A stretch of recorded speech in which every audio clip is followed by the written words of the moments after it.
dampak dari kegiatan manusia terhadap lingkungan biofisik hingga menyebabkan perubahan. Secara sengaja maupun tidak sengaja, manusia sedikit banyak menyumbang andil karena tidak memperhatikan keberlanjutan lingkungan.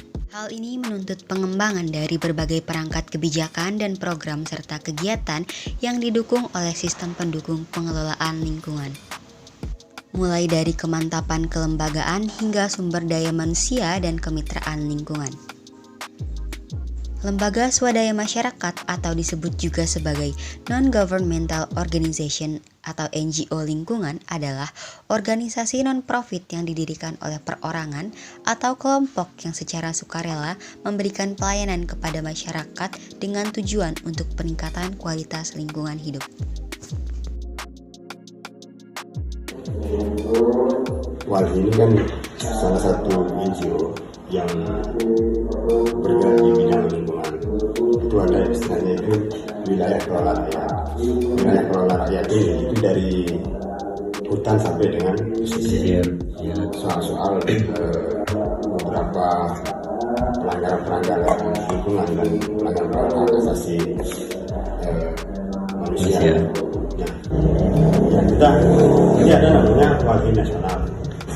WALHI nasional ini dia punya anggota itu di 28 provinsi. Kehadiran NGO ini cukup berperan dan memberikan pengaruh positif sebagai sumber informasi maupun advokasi kebijakan publik dalam upaya pengawalan perbaikan pengelolaan lingkungan hidup. Kawasan hutan ini bagaimana masyarakat di lingkar kawasan itu mempunyai hak untuk hak kelola. Misalkan setelah kawan-kawan mempunyai ada istilahnya itu soal tata kuasa. Tata kuasa ini bagaimana masyarakat di lingkar kawasan hutan mempunyai hak kelola di dalam kawasan hutan dengan skema perhutanan sosial, baik itu HKL, ATR ataupun hutan desa yang sekarang ini ada kemitraan lingkungan, desa lingkungan. Nah, setelah masyarakat dapat kelola dalam kawasan itu, bagaimana dia juga punya tata kelolanya.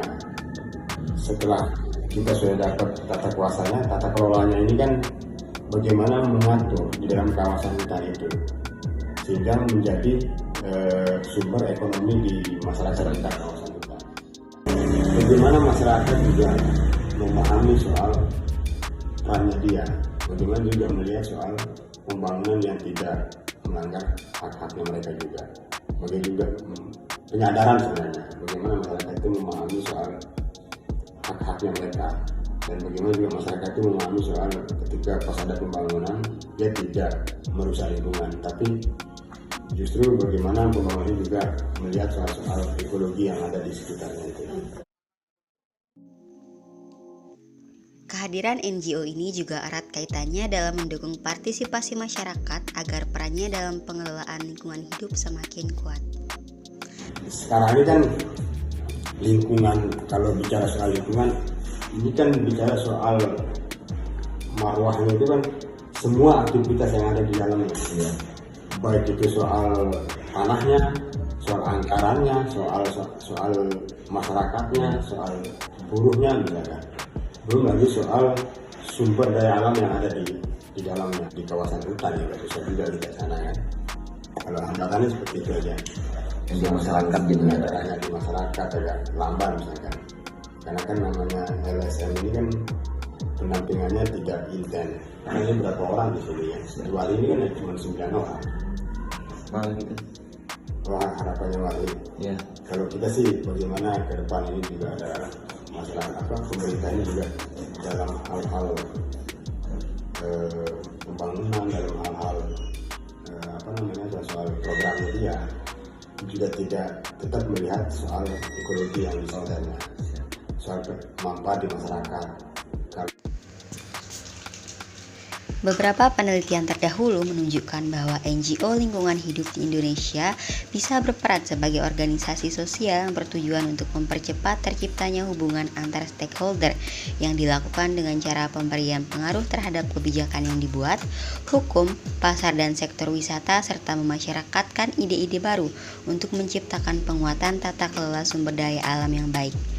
Namun, keberhasilan dari adanya NGO ini tetaplah membutuhkan dukungan dari segala pihak, terutama institusi dan pemerintahan setempat. Sebegitu sih bagus kalau menurut saya. Ada seperti kayak begitu itu. Paling tidak kan orang yang tidak tahu tentang lingkungan, mungkin apa semua kan bisa diceritakan, bisa dikasih tahu bahwa pentingnya seperti apa kayak gitu. Nah itu kalau saya pribadi gitu kan. Paling tidak juga kan banyak juga orang-orang yang belum mengerti lingkungan itu yang sebenarnya seperti apa gitu. Nah intinya kalau memang dia mau informasikan sesuatu yang lebih bagus tentang lingkungan, saya sih dukung saja. Sangat mendukung, itu aja kalau saya. Nah, maksud saya kan kalau memang ada dari Wahli untuk lingkungan, alangkah baiknya mungkin menurut saya gitu ya. Kita kan punya juga ruang serbaguna. Mungkin Wahil mungkin ada coaching klinik kayak apa untuk dengan masalah lingkungan, nggak apa-apa dipakai aja kalau menurut saya. Jadi kan tidak serta-merta, paling tidak mungkin dia punya program kan, mau apa namanya, ya kayak tadi kita coaching klinik atau bagaimana membuat lingkungannya lebih baik kan dia lebih paham.